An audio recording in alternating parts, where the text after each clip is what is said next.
Joel Rufino dizia: a esquerda não tem que ter uma política de segurança pública, a esquerda tem que ter uma política de proteção dos direitos. O que o Alessandro Barata dizia: não é direito à segurança, é segurança dos direitos. Né? Olá, pessoal, sejam bem-vindos à edição especial do nosso podcast Segurança dos Direitos, que, diferentemente do que vem acontecendo aí desde a nossa inauguração, está vindo ao ar numa segunda-feira, exatamente, sem prejuízo do nosso calendário semanal de uploads, né? Geralmente a gente coloca no ar os nossos episódios semanais às sextas-feiras, sem prejuízo dessa rotina. A gente está lançando um episódio especial na data de hoje, segunda-feira, que é uma edição muito especial, é na verdade um crossover com o podcast Vire a Chave, do IBCCRIM, né, o Instituto Brasileiro de Ciências Criminais, e é uma entrevista com o jornalista Glenn Greenwald. É uma entrevista muito legal, da qual eu participei lá em São Paulo, junto com o pessoal do Vire a Chave, a quem eu agradeço muitíssimo o convite, a oportunidade de estar lá, enfim, trocando reflexões e podendo fazer perguntas e participando daquele debate lá junto ao Glenn.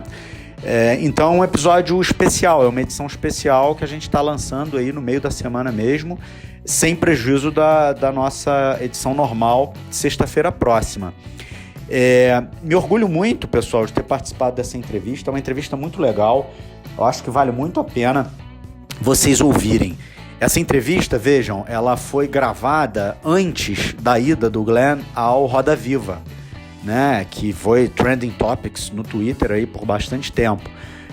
Foi gravado um pouco antes, mas está indo ao ar depois.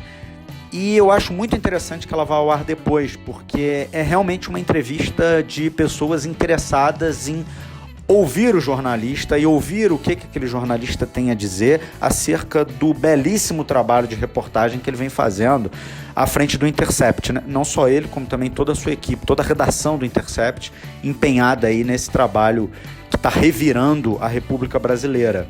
E não há aí nenhuma crítica, digamos, personalista ou nenhuma crítica de cunho absolutamente negativo ao trabalho que foi desempenhado pelo Roda Viva, né? De forma alguma.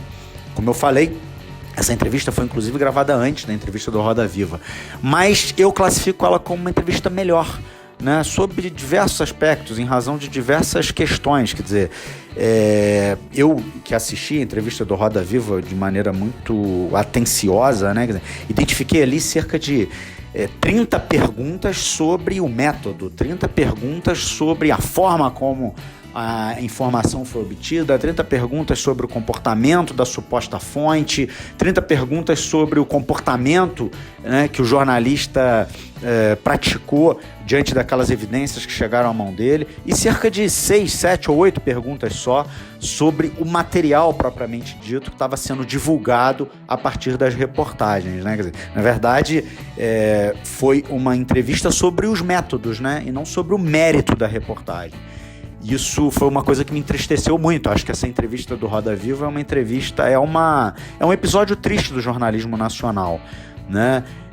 Que eu acho que tem que ser avaliado, reavaliado, colocado sob escrutínio popular para que isso não se repita. Afinal, era uma bela oportunidade que o jornalismo brasileiro, né, sobretudo do mainstream, os grandes veículos de comunicação estavam ali representados naquela bancada, né, tinham para fazer indagações ao Glenn, indagações que realmente promovessem, né, que realmente esclarecessem, né, questões que eventualmente tenham ficado obscuras, questões que eventualmente não tenham ficado esclarecidas, mas foi mais de uma hora de programa dedicados quase que exclusivamente a inquirições acerca do método, inquirições acerca da forma, inquirições acerca do contato com a fonte, inquirições acerca da legalidade do expediente, enfim, numa visão muito torpe daquilo que a Constituição da República de 88 preconiza acerca da liberdade de expressão. Então, assim, eu acho que esse programa está muito legal, esse programa que a gente fez, o Segurança dos Direitos fez junto com o Vire a Chave, ele está muito legal justamente por ele ter privilegiado o conteúdo, a militância jornalística e a contribuição efetiva que esse profissional e a sua equipe vem dando ao jornalismo brasileiro aí nos últimos meses. Então, é com muita satisfação que a gente coloca no ar, neste momento, a edição especial do nosso podcast Segurança dos Direitos, que vem hoje no formato de um crossover com o Vira a Chave. Valeu, pessoal. Até a próxima. Um grande abraço. Olá a todos e todas. Estamos começando mais uma edição do podcast Vira a Chave, essa edição especial diretamente do 25º Seminário Internacional de Ciências Criminais em São Paulo. O evento aqui do IBCCRIM acontece no Hotel Tivoli Mofarrege e reúne pesquisadores, profissionais e estudantes de todo o país. Hoje, na sessão de abertura, tivemos a participação de Glenn Greenwald, jornalista e advogado e cofundador do site Intercept Brasil, que divulgou em junho as mensagens envolvendo integrantes da Operação Lava Jato, entre eles o atual ministro da Justiça Sérgio Moro e o chefe da Força Tarefa da Lava Jato, procurador Deltan Dallagnol. O Glenn é nosso convidado de hoje no Vira a Chave e participa também o advogado Rafael Borges, que ao meu lado temos os diretores do Instituto, Carla Silene, diretora das coordenações estaduais do IBCCRIM, e o Gabriel Queiroz, que você já conhece dos outros episódios. Eu sou a Harumi Visconti, da comunicação do IBCCRIM, e começa agora a edição especial do podcast Vira a Chave, no 25º Seminário do IBCCRIM. Apresentando os nossos convidados, Glenn Greenwald é cofundador do site The Intercept Brasil, é jornalista e advogado constitucionalista. Ganhou diversos prêmios, entre eles o Prêmio ESSO e o Prêmio Pulitzer, um dos mais importantes do jornalismo no mundo. Rafael Borges é diretor do Instituto Carioca de Criminologia e presidente da Comissão de Segurança Pública da OAB do Rio de Janeiro. Ele também toca o podcast de Segurança dos Direitos, disponível no SoundCloud. E aí, vamos lá? Todos preparados? Glenn, mais uma vez é um prazer imenso tê-lo aqui com a gente. Rafael, obrigado. Se não fosse por você, Rafael, a gente não teria essa grande personalidade aqui com a gente. Então, fica aqui meu agradecimento público. Sem contar que é mais uma oportunidade de a gente fazer o que eles chamam de crossover entre podcasts. Pode me convidar para o seu podcast que eu vou, tá? Pode me convidar. Glenn, eu vou fazer algumas perguntas para a gente discutir, bater papo. A gente está aqui com a Carla, que é a nossa diretora também aqui do Instituto Brasileiro de Ciências Criminais, e com a Harumi, da comunicação, fora todo esse staff maravilhoso que acompanha a gente. Glenn, vou começar traçando aqui um paralelo entre a investigação, ou melhor, sobre as denúncias que você divulgou junto com outros jornalistas renomados e em parceria com The Guardian, um jornal britânico, em 2013, de documentos vazados da NSA, que é a Agência Americana de Segurança. Você consegue traçar paralelos do que aconteceu naquele tempo e o que está acontecendo hoje por meio do Intercept Brasil, que são vazamentos de dados vinculados especialmente a membros da Procuradoria e da Justiça Brasileira? Sim, o paralelo é óbvio e também um pouco inacreditável que foi só 5 ou 6 anos atrás que eu recebi que naquela época era o arquivo que era o maior arquivo, pelo menos na perspectiva do tamanho, na história do jornalismo. Nunca tinha um vazamento maior do que naquele vazamento que Snowden fez conosco. E, de repente, 5 anos atrás, 6 anos atrás, a mesma coisa repetiu na minha vida quando recebi um arquivo que, na realidade, pelo menos na perspectiva do tamanho, mas também eu acho o impacto que é maior do que naquela arquivo. Obviamente, não estava esperando que essa experiência vai repetir, mas na realidade eu acho que a reportagem do Snowden, apesar do fato que foi muito importante para o mundo, porque foi sobre a internet uma ferramenta, uma inovação bem importante para todos os humanos, era muito importante. Acho que a reportagem que estamos fazendo agora é mais importante, se eu poderia falar isso, porque para mim essa reportagem está não só sobre o Sérgio Moro, um juiz ou uma equipe dos procuradores, mas uma questão sobre se o país com tal importância do que o Brasil vai continuar sendo uma democracia e como os jornalistas podem fazer trabalho jornalístico numa clima quando tem um presidente que é contra uma imprensa livre, quando não acredita na Constituição que está governando o país. E, obviamente, todo mundo está vendo agora a importância de Brasil para o mundo todo por causa do petróleo, por causa da democracia, a influência dessa região e por causa da Amazônia. Então, eu acho que esse processo do Lava Jato era uma coisa mais influente e mais importante para esse país e aconteceu sem transparência nenhuma, quase até agora. Então, eu acho que não estamos só reportando sobre Lava Jato, mas também mostrando que jornalistas podem fazer em defesa da democracia. Glenn, achei muito interessante, e já vou passar a palavra à Carla.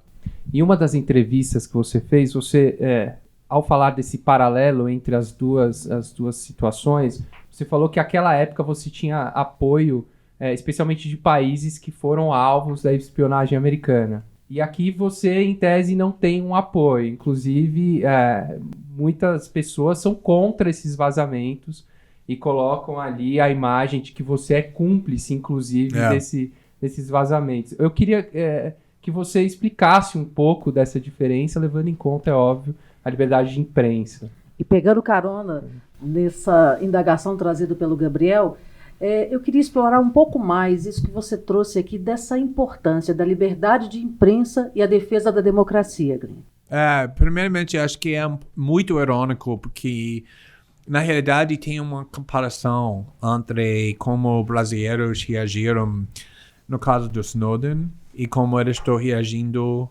neste caso. Em 2013, em 2014, quando eu estava fazendo a reportagem aqui no Brasil sobre o NSA, eu nunca ouvi nenhum jornalista brasileiro, nenhum político brasileiro falando que eu era cúmplice do crime. Ninguém estava falando que é antiético reportar material roubado, obtido pela fonte na forma ilícita. Eu fui 2 vezes para o Senado brasileiro e ninguém me ameaçou que antes de eu sair, eles vão chamar a Polícia Federal para me prender. A reação foi totalmente diferente em 2013 e 2014, apesar do fato que estou fazendo quase a mesma coisa agora. Por quê? Porque naquela época, o governo brasileiro, as autoridades brasileiras, era o benefício da reportagem, porque estamos revelando como as instituições brasileiras estavam sendo invadidas pelos Estados Unidos, para o Canadá, para o Reino Unido. Então, é muito revelado, acho que quase todo mundo estava apoiando o trabalho que eu fiz. Eu fiz essa reportagem com o Globo, como a revista Época, e como Fantástico. Então, quase todos os veículos do Rede Globo, do Globo, estava me apoiando. Ganhei um prêmio muitos prêmios jornalísticos aqui no Brasil. Ninguém falou naquela época que estava fazendo alguma coisa criminosa ou antiético. De repente, 5 anos depois, estou fazendo a mesma coisa. Recebi material para uma fonte que talvez foi obtido na forma ilícita. Vamos presumir que foi assim. E tem muitas pessoas, inclusive o próprio Globo, e no Senado brasileiro, que está me elogiando naquela época, que de repente se tornou radicalmente sua perspectiva sobre esse tipo de reportagem. Então, eu acho que isso é porque, obviamente, essa vez, eles não são os benefícios da reportagem, mas os alvos da reportagem. E sobre a imprensa livre, acho que é exatamente isso, que sem uma imprensa livre, pode ter facções muito poderosas, como Sérgio Moro, como Força Tarefa da Lava Jato, que, como eu disse na minha palestra hoje de manhã, estava transformando o sistema legal aqui no Brasil, não só botando pessoas como Lula, outras pessoas na prisão, mas também transformando o sistema legal com prisão preventiva, esses precedentes bem pesados, bem importantes, sem sendo questionados, sem transparência. E só uma imprensa livre pode levar essa transparência. Legal. Rafael, eu queria te fazer uma pergunta. Você vem acompanhando o Glenn de perto nesses últimos tempos. Qual a tua opinião com relação a esse ataque? E eu vou mais. A Vaza Jato é de esquerda? Essa é a crítica que se tem. Boa, Gabriel. Queria agradecer, antes de mais nada, a oportunidade de estar aqui ao lado do Glenn e dentro desse seminário, que é uma referência de produção acadêmica, né, na nossa área, na área da política criminal, na área das ciências criminais. E agradecer também a oportunidade de estar fazendo aqui uma espécie de um crossover entre os dois podcasts, né? Como anunciado aí no início, a gente toca um projeto lá chamado Segurança dos Direitos, né, que discute a questão criminal à luz da realidade. Eu acho definitivamente a Vaza Jato não é de esquerda, a Vaza Jato não tem coloração ideológica absolutamente nenhuma. E o Glenn vinha respondendo as perguntas e eu fazia uma construção na minha cabeça que era mais ou menos assim, é muito interessante vocês terem puxado esse paralelo com a questão dos Estados Unidos e com a questão do Brasil. A impressão que eu tenho a partir das respostas do Glenn é que tanto lá quanto cá, essas revelações que usaram o Glenn, digamos assim, como uma espécie de ferramenta, elas agiram contra o Estado policial. Né? Tanto nos Estados Unidos quanto no Brasil, o principal efeito das revelações foi o ataque ao Estado policial. Quer dizer, a gente tinha em diferentes quadras históricas, né, lá nos Estados Unidos, um movimento de ascensão do Estado policial e de mitigação do Estado de Direito, com revelações que envolviam aspectos da liberdade individual, enfim, uma série de coisas. Aqui no Brasil, a mesma coisa. A gente vinha num crescente, vem ainda, né? Enfim, isso ainda não está. Acho que a curva ainda ainda não está descendo, mas o fato é que a gente vinha num momento de mitigação do Estado de Direito e crescimento do Estado policial. E tanto lá quanto cá, a liberdade de imprensa, no caso, em ambos os casos, capitaneadas pelo jornalista Glenn, elas atuaram no reforço do Estado Democrático de Direito e no combate ao Estado de polícia. Né? Queria lembrar que uma lição do Zaffaroni, que é uma referência para nós que somos estudiosos do tema, já participou aqui do podcast, né? O Estado de Direito e o Estado de Polícia são como duas bexigas dentro de uma caixa de madeira. Na medida em que a bexiga do Estado de Polícia cresce, a bexiga do Estado de Direito diminui. Essa metáfora é dele. E na medida que... E ao contrário, né? Se o Estado de Direito cresce, o Estado de Polícia diminui. Então, eu acho que tanto a Vaza Jato quanto aquilo que o Glenn fez junto com o Snowden relativamente ao governo americano, elas vêm num momento de inflexão absolutamente fundamental, quer dizer, um momento de reafirmação das cartas constitucionais dos Estados Unidos e do Brasil, um momento de reafirmação da liberdade, mais do que a liberdade de imprensa, a liberdade de expressão, porque é disso que a gente está falando, é do direito de falar, né? E mais do que isso tudo, a defesa dos direitos e das garantias individuais. Né? Aqui no Brasil a gente está falando especificamente de sistema acusatório, que é uma coisa absolutamente cara para o devido processo legal e para o Estado Democrático de Direito. É isso que ele está garantindo aqui. E lá estava garantindo o direito à privacidade. Então, assim, eu acho que esse paralelo de vocês, no início do programa, ele é muito feliz porque ele é revelador exatamente desse aspecto. Quer dizer, estamos trabalhando pela reconstrução da democracia. O Glenn está trabalhando pela reconstrução da democracia. Glenn, você fez um diagnóstico ali desse momento que a gente está vivendo, né? E sobre, enfim, esse ataque que as instituições estão sofrendo e agora a imprensa é o novo alvo. Você falou muito bem sobre esse momento de ataque, enfim. Como é que a gente sai desse cenário de ataque à liberdade de expressão e também desse momento de auto-verdade, fake news? Como é que a gente fortalece a imprensa nesse momento com esse governo que, como você mesmo disse, não acredita numa imprensa livre?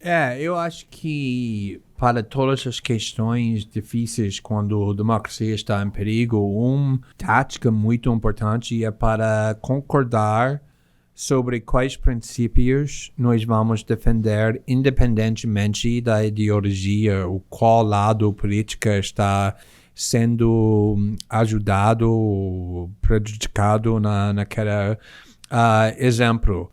Por exemplo, 5 meses atrás, isso é muito irônico, o site O Antagonista, que não tem a mesma ideologia que nós temos, e, na realidade, quem me atacou de forma muito feia várias vezes durante o debate do impeachment da Dilma, quando eu era muito contra essa impeachment, que achei naquela época era um perigo da democracia, me atacou várias vezes, que fez muitas coisas que eu acho que é jornalisticamente ruim. Foi censurada pelo STF. O ministro do STF mandou que eles tiraram um artigo de ar. Achei, naquela época, que era muito perigoso. Mesmo pelo fato que eu não gosto desse site, também não gostei naquele artigo que foi censurado. E eu saí em defesa da liberdade da imprensa desse site. Eu era uma das primeiras pessoas que saiu em defesa da liberdade de imprensa delas. E também dentro do Brasil, não só eu, mas o editor executivo, Leandro de Mori, e toda a nossa equipe decidiram que vamos publicar o artigo deles que foi censurado. Não porque gostamos naquela reportagem. Na realidade, nós dissemos muito claro que nós nunca reportaríamos naquele artigo porque foi uma fonte anônima acusando de alguém de cometer um crime, que acho que é muito difícil. Eu não gosto dessa forma de jornalismo, condenando uma pessoa publicamente sem a oportunidade de defender, mas estamos fazendo isso em solidariedade da liberdade de imprensa desse site. E é irônico porque agora esse site está liderando a tentativa de criminalizar nosso site e eu especificamente.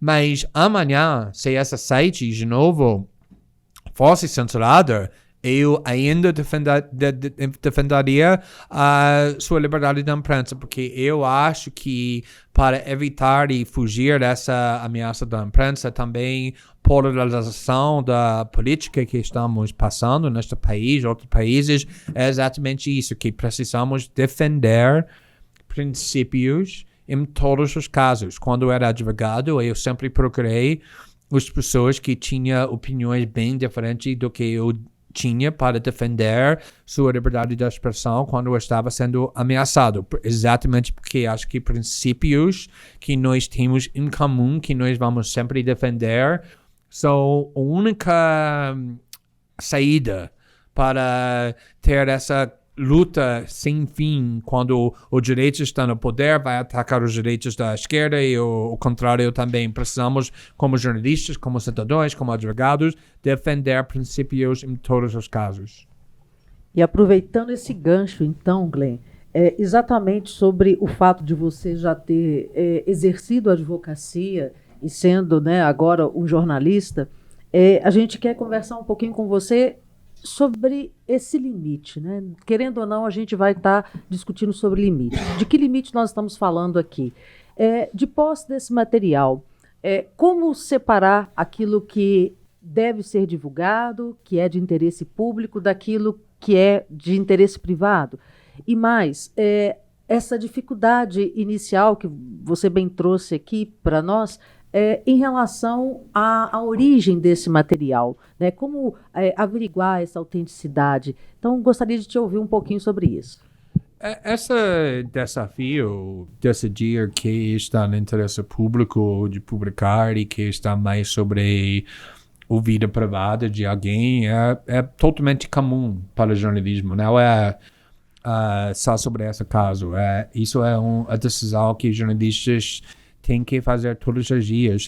Você, como jornalista, aprende informação que o público não sabe. A primeira coisa que você tem que fazer, depois, obviamente, confirmando que é verdade, é decidir que o público deve saber disso, que está no interesse público de publicar, ou se você tem a responsabilidade ética para manter isso na forma de segredo, porque não é no interesse público. Na realidade, na caso do Snowden, foi muito mais difícil para decidir quais documentos devem ser publicados, porque muitos documentos naquele caso, naquele arquivo, foi obviamente sobre questões públicas, sobre o que o governo dos Estados Unidos está fazendo em outros países, mas tinha riscos que se nós publicássemos, talvez podiam botar em risco a vida das pessoas em Afeganistão, Iraque e outros países. Neste arquivo é muito mais simples. Obviamente tem conversas, tem materiais sobre as vidas privadas das procuradoras do Sergio Moro, do Tony Dalenon, e nós dissemos desde o começo que nós nunca vamos publicar esse material e até agora nunca publicamos nada que tem relacionamento com as vidas privadas. Estamos publicando só a informação que mostra que eles fizeram com seu trabalho público. Então, na realidade, não é difícil neste caso. Estamos publicando informação que eles estão fazendo não como o esposo, como um pai, como um amigo, mas como procurador, como juiz. que o público tem um direito de saber. E até agora ninguém pode acusar a gente de publicar informação que está invadindo a privacidade de ninguém. Perfeito. Glenn, 2 questões. Primeiro, como você responderia aquelas críticas de quem fala que o site da Intercept está publicando de forma, entre aspas, picotada aquelas informações e não de uma vez só?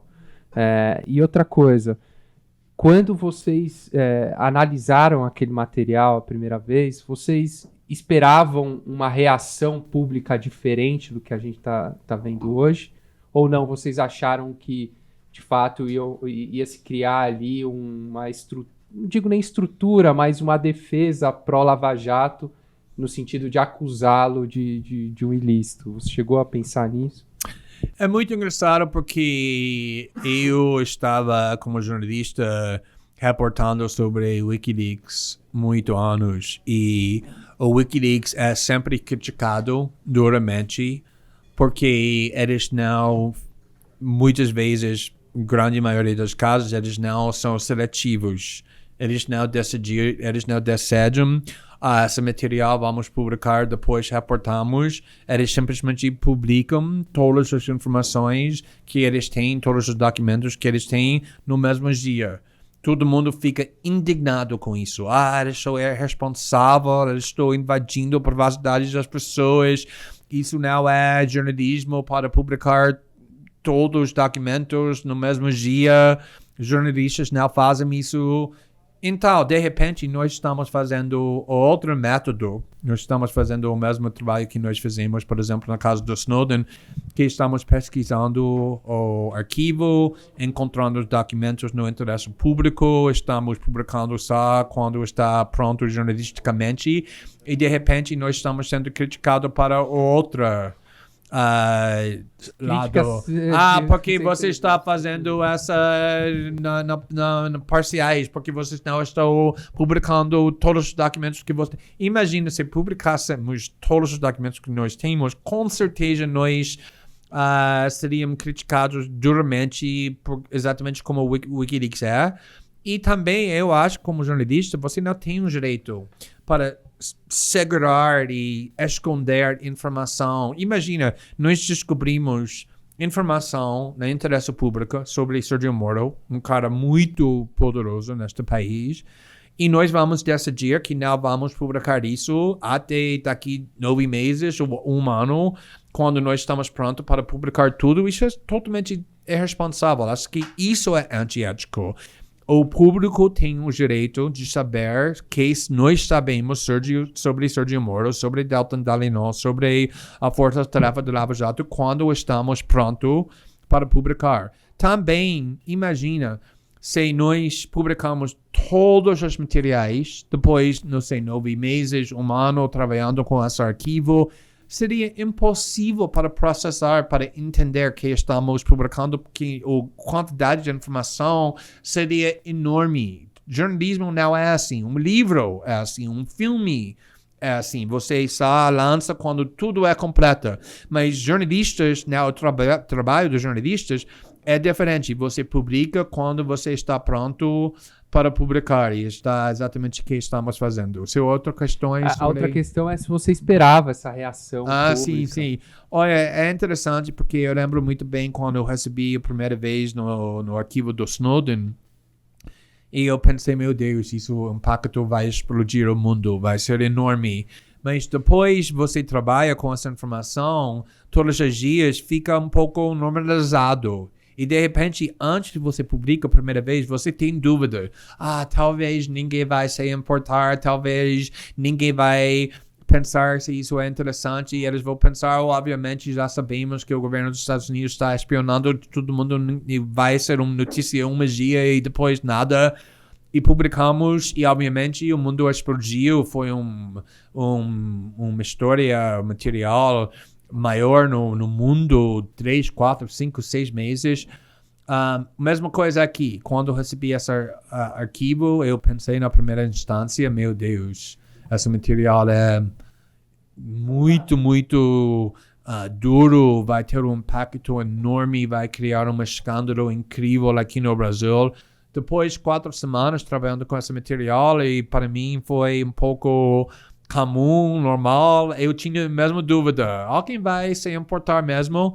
E quando publicamos, obviamente, agora todos sabemos que isso dominou os manchetes, as notícias, pelo menos 2 meses, e o impacto era muito maior do que eu esperava. Na primeira semana, a Estadão, uma das fases mais leais para Sérgio Moro, publicou uma editorial falando que ele deveria renunciar seu cargo público porque as revelações eram tão graves. O Veja se tornou nosso parceiro jornalístico depois de 5 anos, criando capas da revista, mostrando ele como Superman, quase pedindo desculpas ao público para essa imagem que eles construíram, que agora eles sabem que é errado. Tinha uma polêmica enorme lá em Brasília, e isso é muito grave para um homem que passou 5 anos sendo elogiado, sendo homenageado. E, na realidade, eu não esperava que o impacto seria tão forte como era depois de muito pouco tempo. E nesse contexto, então, eu vou aproveitar para perguntar ao Rafael.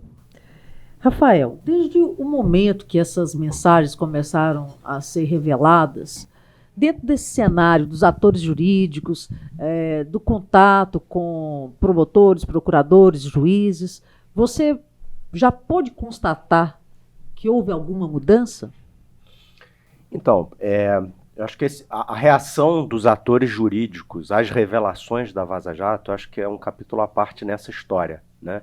Por que eu digo que é um capítulo à parte? Porque, como o Glenn colocou, no início, quando ele teve contato material, ele participou acerca do conteúdo desse material, a gente pensou, bom, de um ponto de vista jurídico, isso aqui é um escândalo, né, do início ao fim, mas como que isso vai impactar no senso comum, né? Como que o leitor comum de jornal vai perceber a gravidade dessas informações que estão sendo reveladas, né?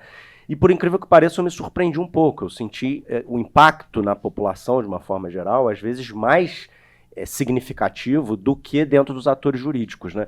E dentro dos atores jurídicos, eu observei também uma divisão muito clara. Você tem aqueles atores jurídicos propriamente ditos, com compromisso público, consciência democrática, e não importa se ele é de direita, se ele é de centro, se ele é de esquerda. Esses atores jurídicos, todos ficaram escandalizados. Absolutamente todos, né? Todos os atores com compromisso público, né? Desde ex-ministros de governos de direita até ex-ministros de governo de esquerda, enfim. Agora, tem também a reação das corporações, que também são atores jurídicos, né? As corporações que representam os magistrados, as corporações que representam procuradores da República, Ministério Público, elas ficaram na defensiva numa tentativa de justificar o injustificável. Agora, a gente já vê hoje até esse apoio sendo corroído, né, lentamente, na medida em que as mensagens vão sendo mais reveladas, na medida em que mais coisas vêm à tona, até essas corporações estão deixando os seus pelo caminho, né, digamos assim, né? E como o Glenn fala, a coisa da normalização, né? E eu converso isso muito com os meus colegas do meio jurídico, né? As pessoas às vezes, não sei o quê, essa semana tem que vir uma bomba. Mais bomba, que ele exploda o mundo, porque mais bomba do que já apareceu. Você quer mais uma evidência de que o processo penal brasileiro acabou, de que o Estado Democrático de Direito aqui é uma falácia, de que o processo penal é uma grande encenação? Não tem como. Eu costumo brincar, só se achar o Moro tentando envenenar o Lula na cadeia, né? É a única bomba que pode subir, e essa não vai vir. É a única bomba que pode vir pior do que as que já chegaram, né? Então eu sinto, assim, como eu disse, né? Essa pergunta é muito legal por isso. Eu acho que a reação do mundo jurídico à Vaza Jato é uma coisa à parte do que está acontecendo. Glenn, você já elogiou, uns anos atrás, o andamento da Lava Jato em algumas ocasiões. Em 2017, o Deltan Dallagnol até replicou um elogio que você fez à operação, renomado jornalista e tudo mais. Para além dos vazamentos, a sua opinião mudou depois dos vazamentos ou teve alguma inflexão antes ali que te fez mudar de opinião? Não, é interessante porque, na realidade, eu briguei muito com meus amigos na esquerda, não só petistas, mas também petistas que já estavam opinando muito tempo que Lava Jato não fez coisas erradas, mas era corrupto na forma fundamental. Eu nunca acreditei isso. Eu não acreditei. Antes, o Sérgio Moro fiz ido para o governo Bolsonaro e também essa reportagem que a corrupção do Lava Jato era fundamental. É interessante. E, na realidade, em 2017, é muito interessante que eu fui convidado para fazer essa palestra no evento em Canadá, que dá um prêmio para qualquer pessoa, qualquer grupo está combatendo corrupção no mundo todo na forma mais corajosa. E quando eu aceitei o convite para fazer a palestra, eu não sabia que eram os finalistas. E só depois eles anunciaram os 3 finalistas, uma jornalista em Egito, um outro em Azerbaijão e o terceiro, a Força Tarefa da Lava Jato. Isso criou essa polêmica aqui no Brasil. As esquerdistas no Brasil estavam exigindo que eu eu rejeitei esse convite e também pressionando o evento para retirar a indicação da Força Tarefa da Lava Jato, e eu disse que não vou fazer isso. Eu fui lá e também o Deltan viajou lá para o Canadá, porque ele ama receber os prêmios, como o Sergio Moro vai viajar para o outro lado do mundo, se você vai dar a ele um prêmio. E ele viajou lá com 3, 4 outros procuradores do Lava Jato, e eles estavam muito nervosos no começo. Nós tivemos uma festa, ou cocktail party antes, com todos os convites, e ele estava quase tremendo mal dele quando ele me encontrou. Agora eu li as conversas, porque ele estava muito nervoso como eu ia falar, pensando que eu era um homem da esquerda, que talvez eu vou atacar eles na palestra, no momento muito importante deles. Mas naquela época eu tinha muitas críticas do Lava Jato, mas também eu acho que o trabalho que ele estava fazendo era importante. E não só importante, mas impressionante, botando poderosos bilionários na prisão. Eu disse nessa palestra, como um norte-americano que vi, por exemplo, bilionários que causou a crise econômica em 2008, que causou muito sofrimento no mundo todo, ou políticos poderosos que criou o regime de tortura durante a guerra ou terror, que nunca foram punidos, para ver as pessoas mais poderosas na sociedade sendo punidos por alguma coisa que achei era uma coisa boa. E eu elogiei o trabalho do Lava Jato nessa palestra, e o próprio Deltan disse no grupo do Telegram, que obviamente eu li, é muito importante que nós, o mais rápido possível, traduzimos essa palestra que Glenn Greenwald fez. E eles fizeram, e ele botou na página do Facebook dele o renomado jornalista Glenn Greenwald, que ele acha que tenho certeza ele não me chama isso mais, mas naquela época, 18 meses atrás, estava renomado jornalista Glenn Greenwald, fez um discurso sobre Lava Jato que todos os brasileiros têm que assistir, e na realidade esse discurso viralizou por causa que Deltan fez. Isso mostra exatamente o que Rafael estava falando, que para mim essa reportagem não é sobre ideologia. Eu era um defensor do trabalho do Lava Jato, e sinceramente, sim, eu sabia que ele estava fazendo o trabalho de forma politizada, com obsessão com o caso do Lula, que me perturbou muito também. Estava me perturbando como o Deltan estava fazendo a campanha pública. Para mim, como advogado norte-americano, isso não é o papel dos procuradores para condenar pessoas publicamente na mídia. Também eu estava muito perturbado com prisão preventativa, como ele estava usando isso com frequência, que achei que era muito perigoso, mas eu não sabia a quantidade da corrupção, principalmente do Sergio Moro, até eu conseguir ler esse material, e com certeza mudou minha opinião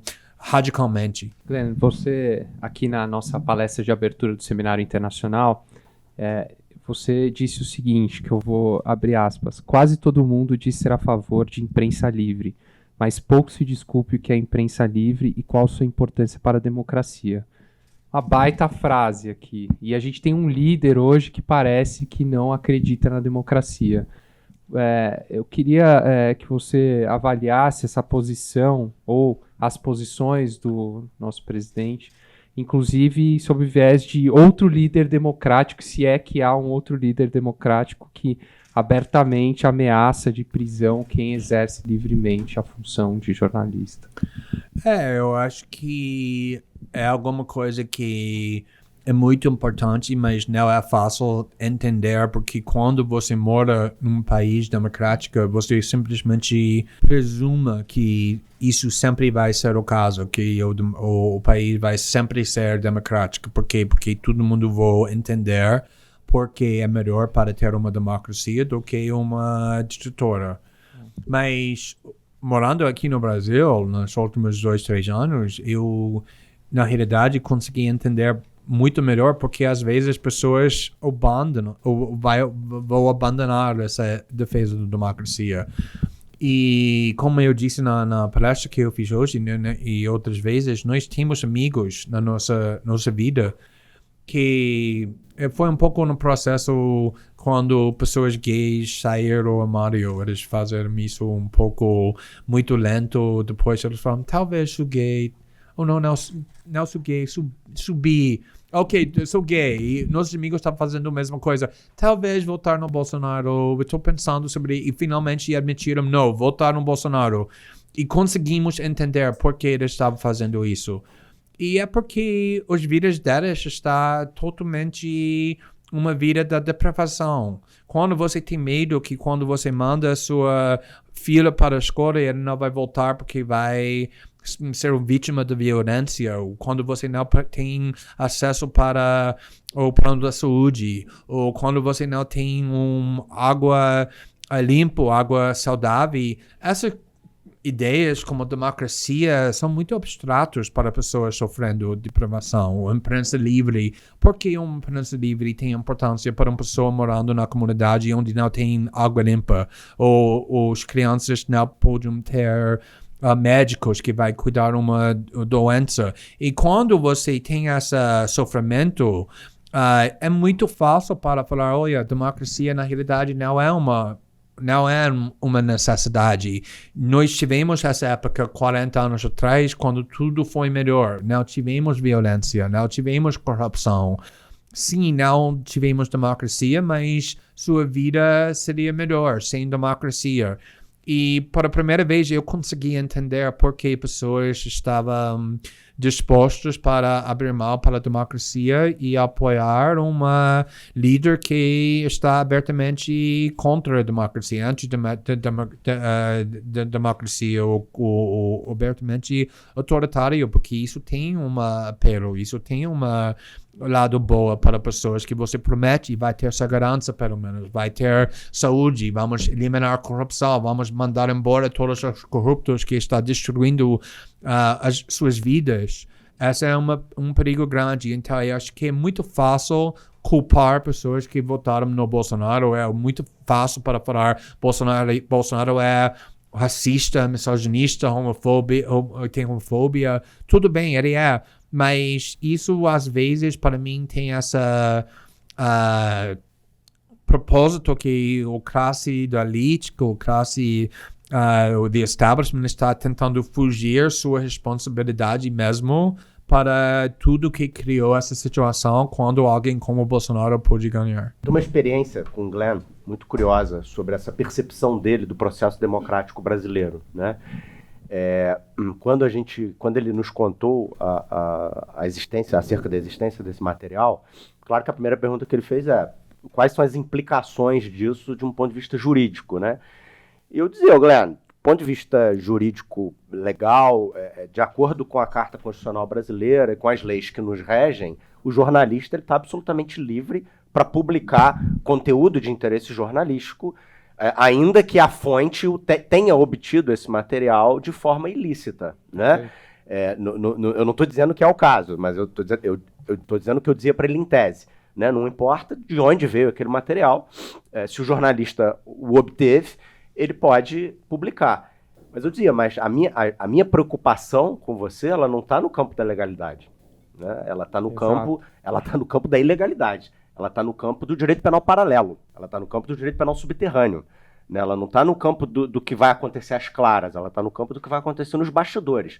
Ali é que mora a minha preocupação, né? Então, desde sempre, as nossas investidas jurídicas e a nossa estratégia, ela sempre mirou na blindagem da equipe do Intercept, não apenas de um ponto de vista jurídico-penal legal, mas também do ponto de vista jurídico-penal do submundo, né? Esse é o problema. E a gente viu exemplos disso aí, né? No decorrer desse processo. A gente viu o Supremo tendo que se manifestar, o Tribunal de Contas da União tendo que se manifestar. Quer dizer, numa democracia absolutamente consolidada, isso não teria acontecido. Numa democracia consolidada, o Glenn teria publicado o material sem que ninguém jamais cogitasse de sua prisão, sem que ninguém nunca cogitasse de que ele fosse processado. Pelo contrário, estaria sendo homenageado pelo governo por estar promovendo a liberdade de expressão, né? E não foi isso que aconteceu, né? E o que veio de reação não veio de uma forma legal, não veio de uma forma legítima, veio de uma forma ilegal, veio de uma forma ilegítima.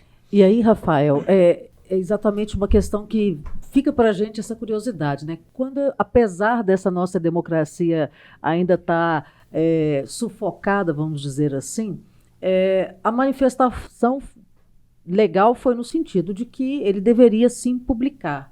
Mas aí a gente passou a viver um outro momento, que é a tentativa da desconstrução desse trabalho que está sendo feito com ataques pessoais. E aí gostaria de te ouvir um pouco mais, Glein, sobre essa questão, né?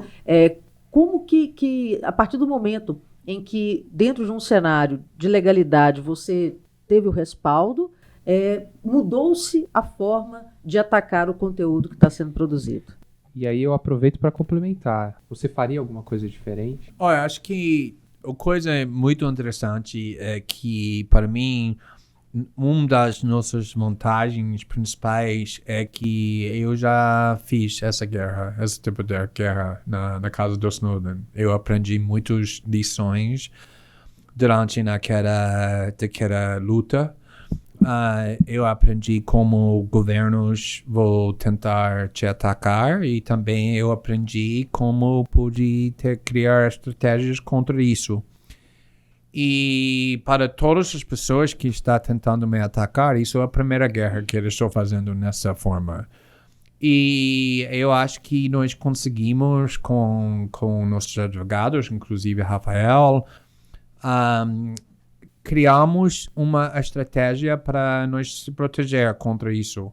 Eu sabia que eu ia ser atacado na formas muito sujas, exatamente como o Rafael está falando. Ele me disse, olha, na forma constituição e legal e jurídica,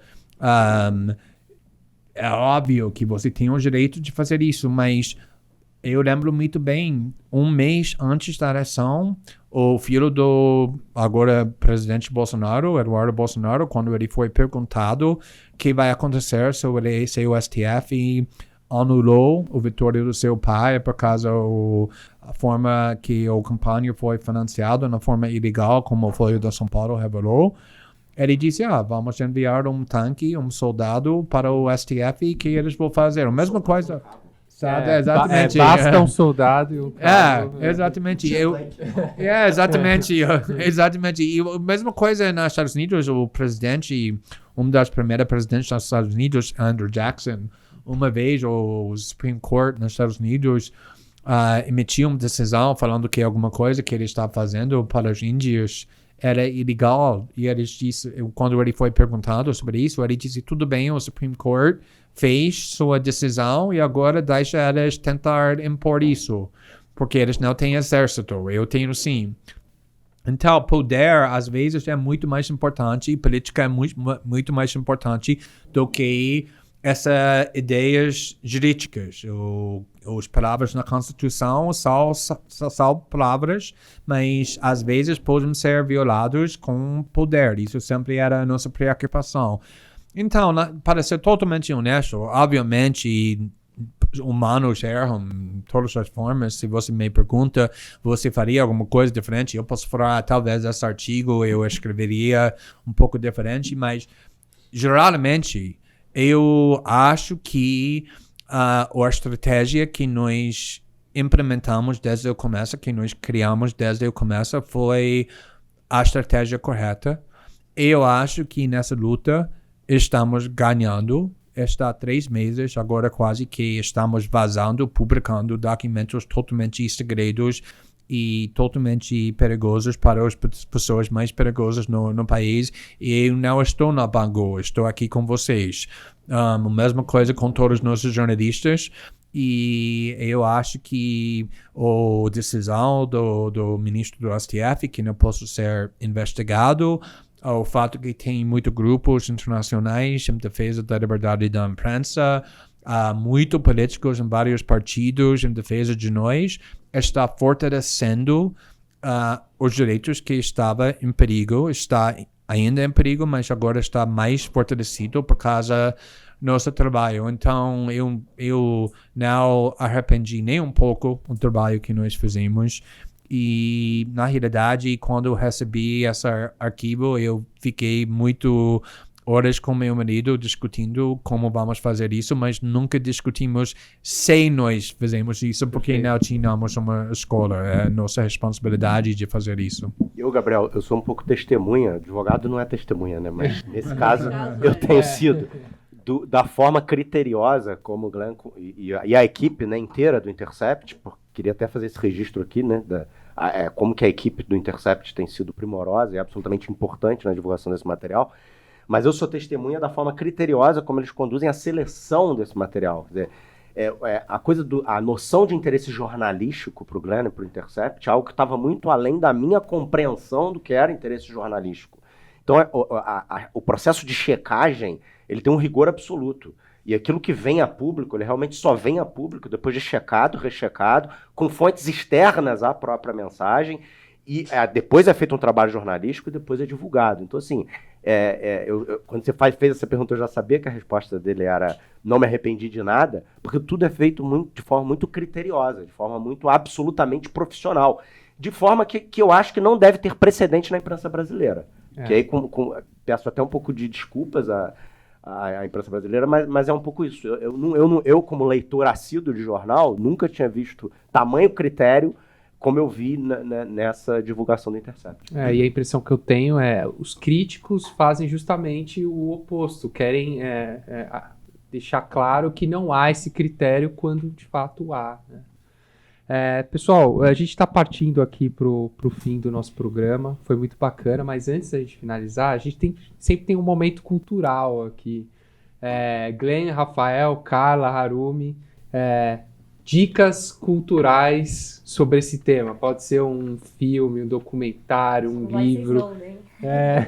Só não vale falar Intercept Brasil site, que não dá, mas para quem está ouvindo e quer entender um pouco, principalmente sobre essas questões eventualmente constitucionais vinculadas à liberdade de imprensa, ou não, quer saber um pouco mais sobre jornalismo. Eu acho que nossas profissões, né, advogado e jornalista, em muitos aspectos estão conectadas. E eu queria ouvir de vocês. Tem alguma dica que vocês querem passar para os nossos ouvintes? Eu vou começar com você, Glenn. Alguma...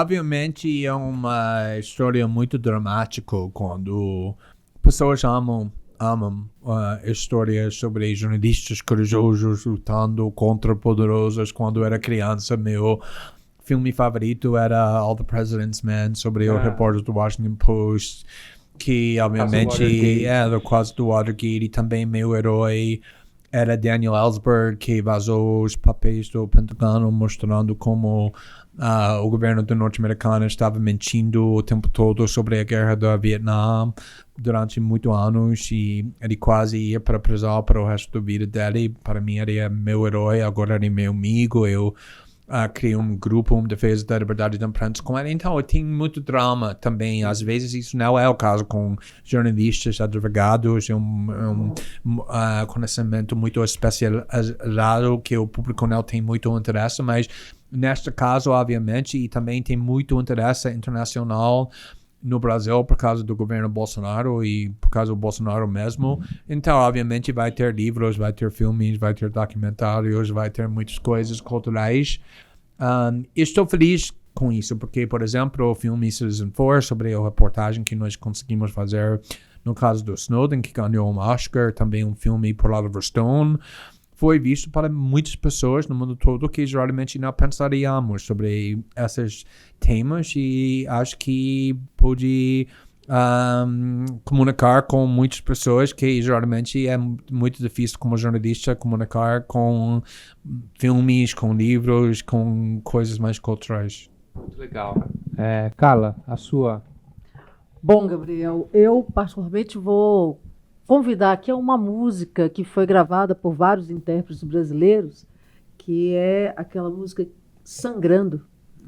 E tem uma passagem dela que me lembra muito o trabalho que vocês estão fazendo, Glenn. Quando diz assim: se eu chorar e o sal molhar o meu sorriso, não se espante, cante, que o teu canto é a minha força para lutar. Muito bom, obrigado, muito bom. muito lindo. Esse áudio vai pro podcast, hein? Aí, ó, o nosso pessoal da produção aí pode providenciar. Rafael, tua vez. Depois dessa dica Fica sensível da Carla aí. Fica até chato indicar Eu tô aqui flanando agora, mas tudo bem. Eu quero dar 2 dicas. Uma eu acho que a galera do meio já está toda lendo, que é o livro Os 11, do Felipe Recondo, que é uma radiografia do Supremo Tribunal Federal brasileiro, muito interessante, muito comprometida, exemplo de bom jornalismo, aliás, como é o trabalho do Intercept. Eu acho que é um livro de leitura importante para o operador do direito no Brasil hoje. E eu queria também indicar um outro livro, que é do meu chefe, professor Nilo Batista, O Machado de Assis, O Criminalista. É um livro que ele escreveu, é o último livro dele, e é um livro que eu acho que tem a ver com o nosso tema, porque é um livro que fala sobre interdisciplinariedade, né? É um livro em que ele mostra, ele fez uma análise muito profunda da obra completa de Machado de Assis, e extraiu dali trechos em que ele consegue evidenciar para a gente como que Machado era um profundo conhecedor das ciências criminais, da criminologia, do direito penal, embora a formação... Enfim, Machado era um gênio, mas a formação específica dele não fosse essa, né?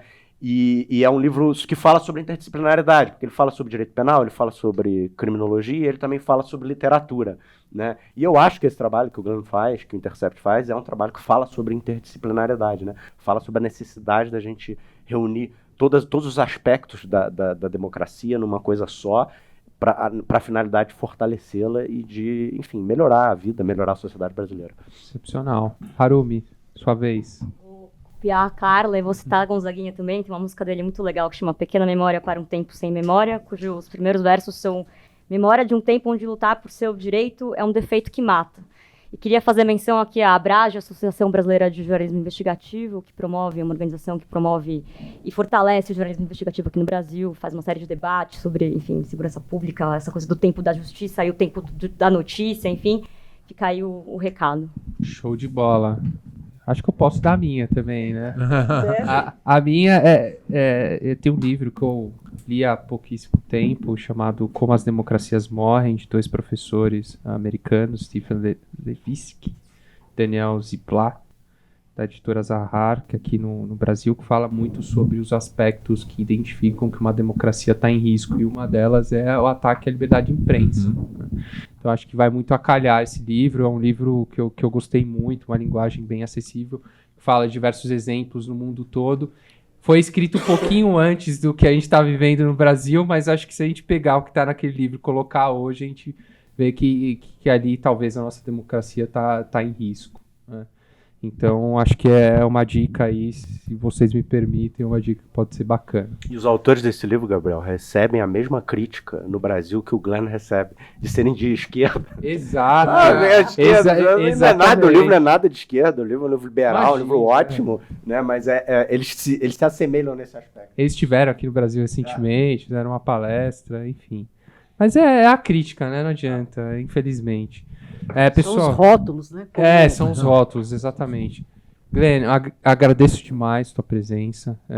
Em nome do IBCCRIM aqui, eu, a Carla, na figura de diretores, a Harumi, da nossa coordenação de comunicação, a gente agradece demais a sua presença. É muito bom tê-lo aqui, nesse ambiente hostil à liberdade de imprensa que a gente está vivendo no Brasil. Saiba que o IBCCRIM está de portas abertas sempre que você precisar. Não, muito obrigado pelo convite. A discussão foi muito interessante e muito obrigado pelo convite. Muito legal. Rafael, você também obrigado. Novamente eu falo, porque se não fosse o teu apoio aí, a gente não estaria aqui sentado batendo esse papo. Então, também saiba que aqui o BCCRIM gosta muito de você e conte conosco também.